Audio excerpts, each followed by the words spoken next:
Okay, നമുക്കിവിടെ ശനിയുടെ രാശി മാറ്റം വീനസിന്റെ റിട്രോഗ്രേഷൻ സംഭവിച്ചിട്ടുണ്ട്.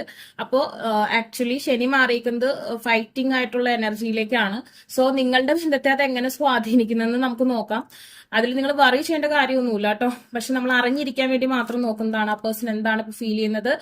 Starting over it and moving on, trying again the X is back. നിങ്ങൾക്ക് എക്സ് ഒക്കെ ഉണ്ടെന്നുണ്ടെങ്കിൽ, നോ കോണ്ടാക്ട് റൂൾ സിറ്റുവേഷനിലൊക്കെ നിൽക്കുന്ന വ്യക്തികൾ ഉണ്ടെന്നുണ്ടെങ്കിൽ ആ പേഴ്സണ് വരണമെന്നുണ്ട്. പക്ഷെ ആ പേഴ്സന്റെ മനസ്സിൽ എന്താ എൻഡായിന്നും തോന്നുന്നു, അതുപോലെ ന്യൂ ബിഗിനിങ് വേണമെന്നും തോന്നുന്നു. കാരണം ഇപ്പോഴത്തെ അവസ്ഥ അങ്ങനെയാണ്, വീനസ് സ്വാധീനിക്കുന്നുണ്ട്, അതുകൊണ്ടാണ് കേട്ടോ. And then exposed, okay, fragile heart and too open in danger of heartbreak. Okay, നിങ്ങൾ സ്മൂത്ത് ഗോയിങ്ങിലായിട്ടുള്ള വ്യക്തികളാണെന്നുണ്ടെങ്കിൽ അനാവശ്യ കലഹങ്ങളും കാര്യങ്ങളൊക്കെ അവോയ്ഡ് ചെയ്യുന്നത് നല്ലതായിരിക്കും. ഇപ്പോഴത്തെ സാഹചര്യത്തിൽ വഴക്കുണ്ടായ ഭയങ്കരമായിട്ട് കത്തുപിടിച്ച് പോകാനുള്ള സാധ്യതയുണ്ട് കേട്ടോ. Okay, take care.